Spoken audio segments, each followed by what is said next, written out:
Hello everyone. आज इस video में हम डिस्कस करेंगे आपका एचपी टैट का जो आपका नॉन मेडिकल का साइकोलॉजी का पोर्शन था उसको डिस्कस करेंगे। एंड जो ये आंसर्स है मैंने बहुत हद तक ये कोशिश की है कि मैं आपको राइट इन्फॉर्मेशन दूं एंड मुझे जिसमें डाउट था उसमें मैं आपको क्लियर कर दूंगी कि जो मुझे यहाँ पर डाउट है इस चीज़ पे। बट आपको पता है साइकोलॉजी क्या है, एक कॉन्ट्रोडिक्शन वाला सब्जेक्ट है। आप किसी को भी कॉन्ट्रोडिक्ट कर सकते हो। अगर आप मेरे आंसर्स गलत है, अगर आपको ऐसा लगता है मेरे आंसर कोई भी गलत है तो आप मुझे उसको करेक्ट करके आप उसको करेक्ट आंसर मेरे मैसेज बॉक्स में या आप कमेंट बॉक्स में कमेंट कर सकते हो। So without wasting time let's start. तो फर्स्ट क्वेश्चन है, मेरे पास सीरीज ए है, आप अकॉर्डिंगली देख लेना। फर्स्ट क्वेश्चन है psyche means dash, logos means knowledge. तो साइकी का मतलब क्या होता है आपका? A is the right answer for this. Next question है, what is the subject matter of psychology? Socialisation, perception, development. तो आपको पता है साइकोलॉजी क्या है?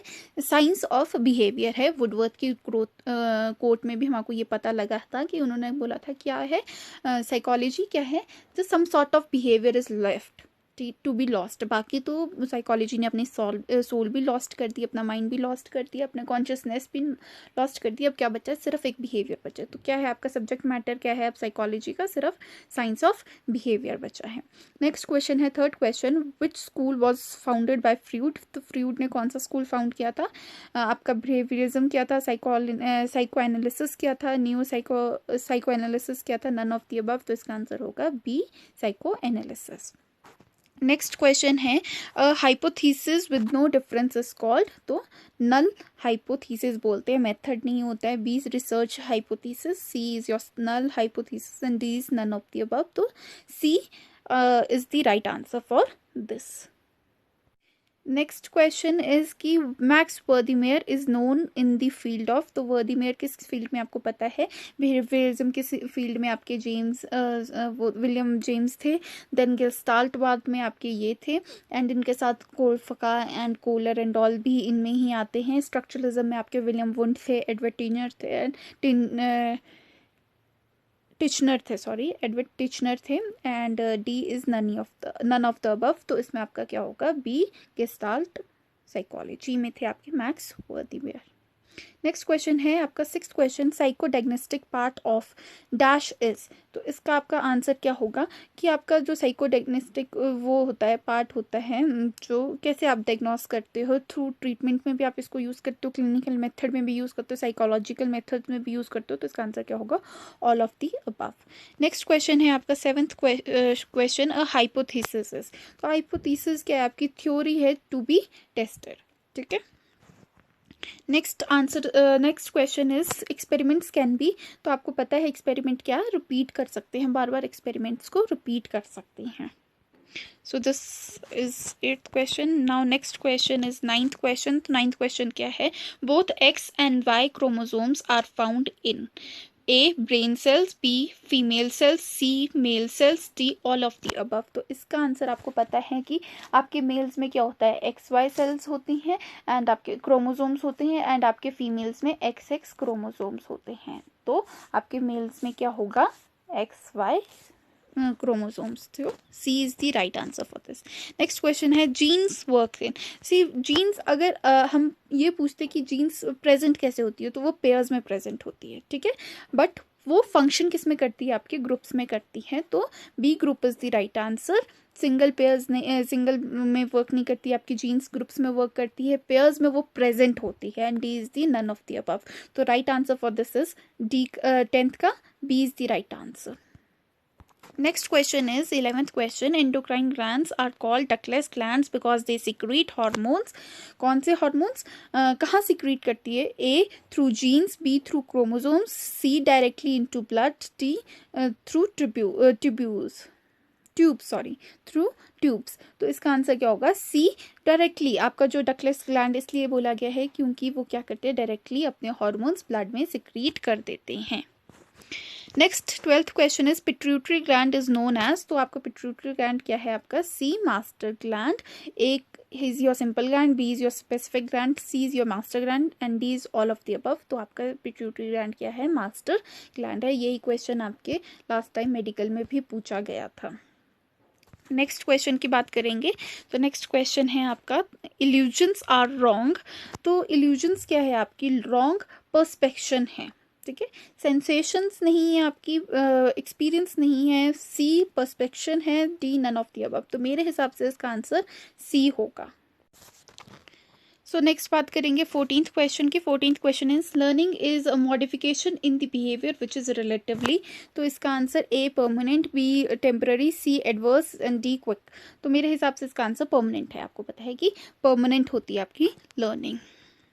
Next is reward and punishment. क्या है आपके? ये इन्हेंसिंग फैक्टर्स है, डिस्ट्रैक्टिंग फैक्टर्स है, मोटिवेटिंग फैक्टर्स है या रीइंफोर्सिंग फैक्टर्स है। तो मेरे हिसाब से इसका आंसर इसका आंसर सी मोटिवेटिंग फैक्टर्स भी हो सकता है, रीइंफोर्सिंग फैक्टर्स भी हो सकता है। मैं इसको रीइंफोर्सिंग फैक्टर्स कर रही हूँ, क्योंकि आप मोटिवेट भी करते हो बच्चे को तो रिवॉर्ड्स के थ्रू करते हो जब आप मोटिवेट करते हो, और रीइंफोर्समेंट में भी आपकी पॉजिटिव एंड नेगेटिव जो रीइंफोर्समेंट होती है उसमें भी आपकी ये आते हैं। सो ये आप आंसर की पे डिपेंड करता है कि कौन सा ठीक करते हैं वो।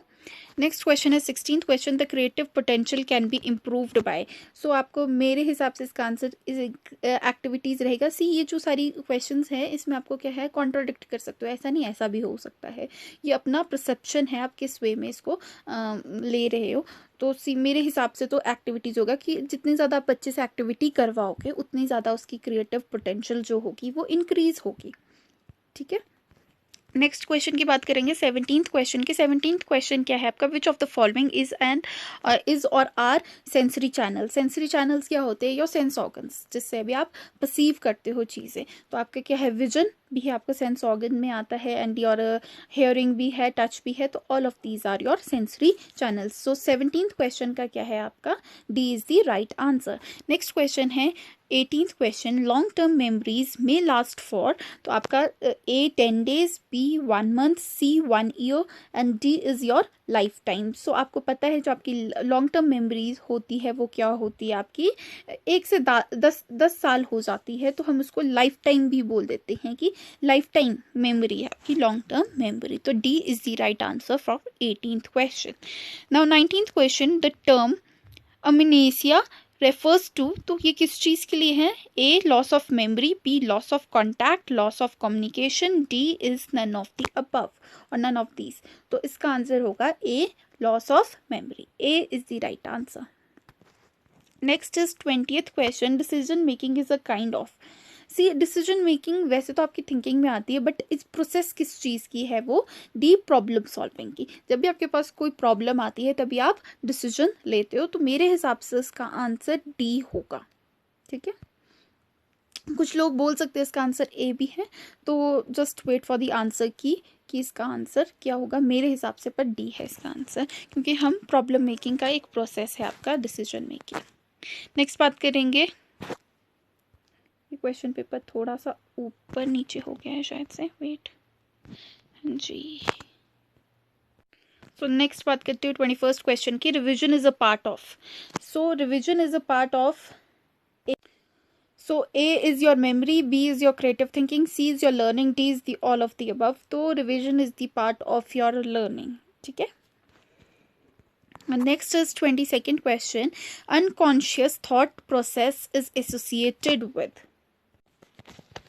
सो इसका आंसर होगा आपका unconscious thought process is associated with A evaluation, B incubation, C is element, D is your drug. तो इसका आंसर होगा बी इंक्यूबेशन। इंक्यूबेशन का मतलब होता है जो आपकी इंट्यूशंस जो आपको आती है उस पे आपकी अनकॉन्शियस थॉट प्रोसेस एसोसिएट, उससे आपकी अनकॉन्शियस थॉट प्रोसेस एसोसिएटेड है। Then next question is 23rd question, RB Cattle made the personality test which is known as your। हमने इसमें ये वीडियो में इसके बारे में बहुत अच्छे से बात की थी। क्या वो था आपका 16 पर्सनालिटी फैक्टर टेस्ट जो था अपना, इन्होंने वो किया था। तो हमने इन टेस्ट पर्सनालिटी अपनी वीडियो में इसके बारे में बहुत अच्छे से बात की थी।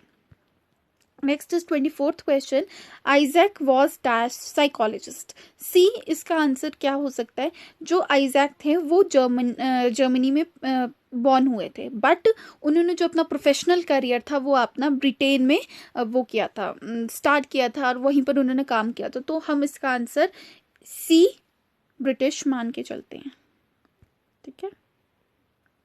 So next question is behavior is always, see behavior is always learned. ठीक है, हम बिहेवियर को लर्न करते हैं. आपको पता है जब हमने स्किनर की बात सुनी थी एंड हमने पेल्विक की बात सुनी थी, तो उन्होंने क्या बोला था कि इररिस्पेक्टिव ऑफ, जब आपके बिहेवियरिस्ट थे, उन्होंने क्या बोला था, उन्होंने यही बोला था कि इररिस्पेक्टिव ऑफ देयर जो उनकी हेरिडिटी है, एवरीथिंग है, मतलब जो भी है, उनको इग्नोर करते हुए मैं उन बच्चों को कैसे वो करूँगा, मैं उन बच्चों को ऐसे ब्रॉट अप करूँगा कि वो क्या हो जाएंगे, कि वो कुछ भी बन सकते हैं. वो किसी भी रिलीजन से आते हो, किसी भी फैमिली से आते हो, कोई भी उनकी हेरिडिटी हो, उस चीज़ से मुझे फ़र्क नहीं पड़ता है. उन्होंने क्या बोला था, उन्होंने 12 बच्चे मांगे थे और उन 12 बच्चों पे क्या किया था, एक्सपेरिमेंट किया था, और उनको ये बोला था कि इन बच्चों को मैं अकॉर्डिंग टू देयर जो उनकी पोटेंशियल है उसके हिसाब से मैं क्या करूँगा, इन बच्चों को ब्रॉट अप करूँगा. सो दैट आपके वॉटसन ने ये बोला था कि उन्होंने 12 बच्चों पे एक्सपेरिमेंट किया था, और उन्होंने बोला था कि कंडीशनिंग जो होती है वो क्या कर जाती है, बच्चे की हर चीज़ जो उसका ब्रॉटअप है वो चेंज कर देगा. तो बिहेवियर क्या है, लर्नड है. जैसे आपने पेल्विक का जो आपने क्लासिकल कंडीशनिंग वाला एग्जाम्पल भी देखा था, उसमें भी क्या था, उस डॉग को एक कंडीशनिंग के थ्रू वो सारी चीज़ें प्रोसेस करवाई गई थी, और स्किनर ने भी सेम अपनी ऑपरेट कंडीशनिंग में वो चीज़ की थी. तो उन्होंने बोला है कि बिहेवियर क्या है, लर्नड है. ठीक है, D is the right answer. Next question है 26th question. Attitude indicates dash a person's dash. C अब इस पे आंसर ये थोड़ा ये पॉजिटिव भी हो सकता है एटीट्यूड. अब एटीट्यूड भी डिपेंड करता है किस टाइप का एटीट्यूड है. तो मेरे हिसाब से जनरल, कोई भी जनरल डायरेक्शन दे देगा उसके बारे में. I am not sure about it. अगर आप किसी आंसर से श्योर है तो आप प्लीज़ उसको कमेंट बॉक्स में कमेंट कर सकते हैं.